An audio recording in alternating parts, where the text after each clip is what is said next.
بہرحال مجھے ذاتی طور پہ خادم رضوی صاحب کی وفات کی نا یعنی بڑا صدمہ پہنچا، اور مجھے ایک بھائی نے کراچی سے فون کیا، میں باہر تھا اس وقت، تو اس وقت میں تو خبریں وغیرہ نہیں دیکھ رہا تھا، تو انہوں نے یعنی بتایا کہ اس طرح کی ڈیتھ ہو گئی ہے، تو بے ساختہ میری زبان سے انا للہ و انا الیہ راجعون نکلا۔ تو ہم نے تو وہ کام نہیں کیا کہ وہ جب دوسرے فرقے کا کوئی بندہ مرتا ہے تو کہتے ہیں جی مر گیا مردود، جہنم واصل ہو گیا، اپنے انجام کو پہنچ گیا۔ اللہ کا شکر ہے کہ اپنا ذہن تو اس چیز سے آزاد ہے۔ تو جیسے ہی مجھے پتا چلا میں نے عثمان بھائی کو فون کیا، اور میں دل میں سوچ رہا تھا کہ کیا میری تربیت کوئی اثر رکھتی ہے کہ نہیں۔ میں ان کے رسپانس کو چیک کر رہا تھا، ان کو جیسے ہی میں نے بتایا انہوں نے پڑھا انا للہ و انا الیہ راجعون۔ تو اس کا مطلب ہے کہ ہم نے جو لوگوں کی تربیت کی ہے واقعی وہ اثر ان پہ نظر آتا ہے۔ اللہ کا شکر ہے اتنی ہم نے یعنی تعصب سے لوگوں کو آزاد کیا ہے۔ یہ ٹیسٹ پوائنٹ تھا، یہ ایک بہت بڑا موقع تھا۔ یعنی خادم رضوی صاحب کا انڈائریکٹلی تو میں اور عثمان بھائی تو افیکٹ ہی ہیں، کیونکہ 2017 کے اندر جب میرے اوپر مرڈر اٹیمپٹ ہوئی تھی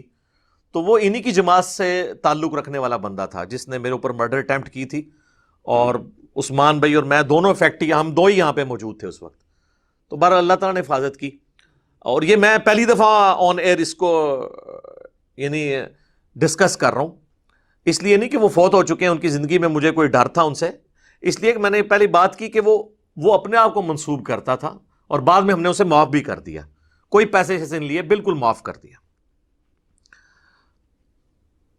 یعنی وہ ان کے ساتھ اپنے آپ کو منسوب کر رہا تھا، اس کا قطعاً مقصد نہیں کہ انہوں نے لانچ بھی کیا اسے۔ اس کے باوجود مجھے یعنی ذاتی طور پہ ان کی ڈیتھ کا غم ہے، اس حوالے سے کہ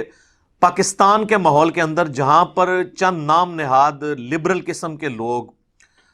سیکولر قسم کے لوگ، یا ایک ماڈرن ایج اسکالرز اپنے آپ کو ڈکلیئر کرنے والے لوگ، انہوں نے جس طرح ماحول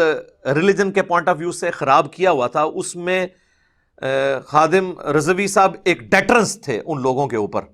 جو اس ملک کو جو ہے وہ اسلام سے دور لے جانے کی کوششیں کرتے تھے، اور ایک بڑا آزاد خیال قسم کا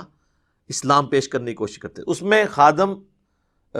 رضوی صاحب سے بھی کچھ جگہ پہ غلو ہوا ہے، اور میں نے ہی جرأت کی ہے اس میں اختلاف کرنے کی، چاہے وہ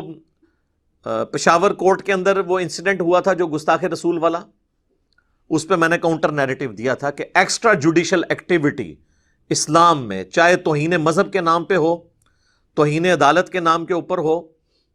یا غداری وطن کے سرٹیفکیٹ کے نام کے اوپر ہو، کوئی مذہبی جماعت کرے، کوئی سیاسی جماعت کرے، کوئی ریاستی ادارہ کرے، ایکسٹرا جوڈیشل ایکٹیویٹی اسلام میں حرام ہے، ٹھیک ہے۔ تو میں نے اس پہ ڈسکس کیا تھا، اور حال ہی میں ہمارے جو عمران بھائی کی شہادت ہوئی ہے خوشاب کے اندر، جو بینک مینیجر تھے، اس میں نے ہی یعنی فرنٹ سے لیڈ کر کے اس معاملے کو یعنی جذباتی طور پہ نہیں، علمی طور پہ ڈسکس کیا ہے۔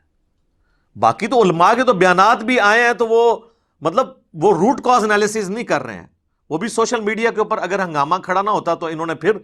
اس جاہل گن مین کے ساتھ کھڑا ہو جانا تھا۔ لیکن اس میں نے بار بار ریکویسٹ کی تھی کہ خادم رضوی صاحب خود بیان دیں، انہوں نے بیان نہیں دیا۔ ہو سکتا ہے ان کو موقع نہ ملا ہو، ہم حسن ظن رکھتے ہیں، لیکن ان کا میں نے کہا تھا بیان آنا ضروری ہے، کیونکہ وہ چونکہ ڈرائیونگ سیٹ کے اوپر ہیں، ان کا بیان دینا کسی بھی حکومتی عہدیدار یا کسی بھی ریاستی ادارے کے عہدیدار کی ٹویٹ سے زیادہ بھاری ہے، کیونکہ ان کی تو فین فالوئنگ ہی کوئی نہیں ہے۔ تو ہم نے ہمیشہ یعنی علمی طریقے سے ان کی وہ جو ایک غلوف کسی معاملے میں آتا تھا، میں اختلاف کرتا تھا، لیکن اس کے باوجود مجھے ان کے اخلاص میں کوئی شک نہیں ہے۔